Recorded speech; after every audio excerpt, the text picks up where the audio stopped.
The Elgin Symphony Orchestra is pleased to provide you with a glimpse into its 2011-2012 season, a season filled with delight, drama, laughter, and memorable experiences in the making. Listen in as members of the orchestra discuss works during the season that particularly appealed to them, and why. I have to say probably my favorite out of all those pieces is the Romeo and Juliet by Tchaikovsky, and it represents really the best of Tchaikovsky. It's passionate, it's full of swashbuckling, intensity, and it's got beautiful slow melodies, it's got this tragedy to it, and it's got one heck of a bass part, which as a bass player I find a lot of fun. It gives me the chance to play a whole lot of low notes and all sorts of fast notes, which are two things that bass players love. Well, one of the things that I am looking forward to next year is that we're doing a piece by a living American composer, Michael Dougherty's Route 66. And also what he talks about with this piece, how he's looking at different types of American music. He's interested in, he's played in rock bands, he's played dinner clubs, he's got all kinds of music that's influenced.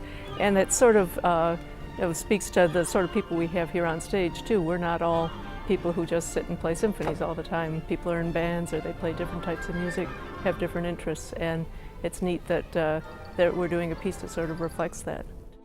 It's very possible that the Glotzenov is the piece I may be looking forward to the most for the entire season because I adore the concerto. It's lush, it's rich, it's very, very Russian, and it's like this. And I remember the first time I heard it, I thought, oh my goodness, what an amazing concerto. What an absolutely amazing concerto.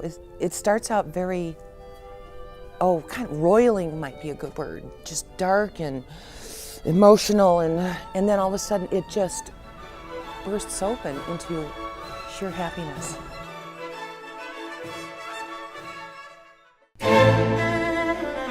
The Saint-Saëns Concerto next year with Matt Heimovitz. He knocked that Barber Concerto out of the park a couple of years ago. Even with breaking a string and performance, it was amazing just watching him. He stayed calm, he stayed cool, and he really nailed that. I can't wait to see what he's going to do with the Saint-Saëns. That's also it's a challenging piece. It's got some technical stuff, fun, and I think he's going to do a great job. And he's a nice guy, too, so it's nice to have him back. My favorite piece for next season is the Moldau by Smetana. And it's a wonderful example of programmatic music. The reason why the Moldau is such a great programmatic piece of music is because it paints a picture very vividly of the river, the Moldau.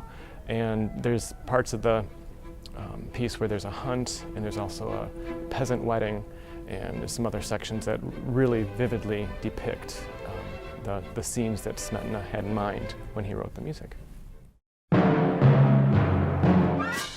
And the Piano Concerto in F has a special place in my heart because, first of all, it's actually an important work in general as a piece of music, but for a bass trombonist, it's one of those works that actually will appear on audition lists for us from time to time. So the second movement actually has one of the most beautiful trumpet solos in the orchestral repertoire, for me personally. And I remember Ross playing it last time, and it was absolutely beautiful. It's stylistically perfect, dead on. Yeah, I look forward to hearing him play it again.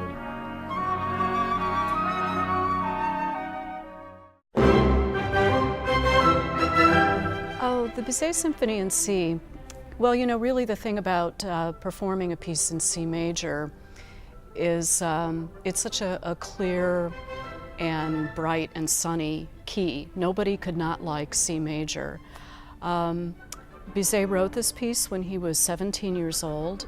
It was a conservatory assignment, so you can really hear the youthful exuberance there.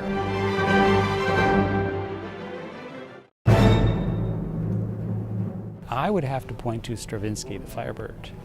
There's a reason this piece has been around for 100 years. It's just an amazing emotional torrent of sonic sound. It's really wonderful to play, and audiences ask for it again and again. So for me personally, it's a really fun piece to play. It was a beautiful berceuse. I mean, the whole story is about the prince that falls in love with the princess, and there's the evil sorcerer that wants to break them up, and then this wonderful Firebird. It's a cinematic piece. The Elgin Symphony Orchestra. Love, war, intrigue, romance. Oh, and cannons. Don't forget the cannons.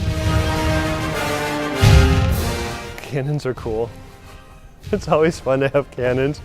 Here we did it and the cannons were inside and it was real smoky backstage, as I recall. So I'm assuming that they figured out how to mitigate that. Nothing can imitate a cannon. I mean, the timpani are great and they don't quite measure up to the cannons.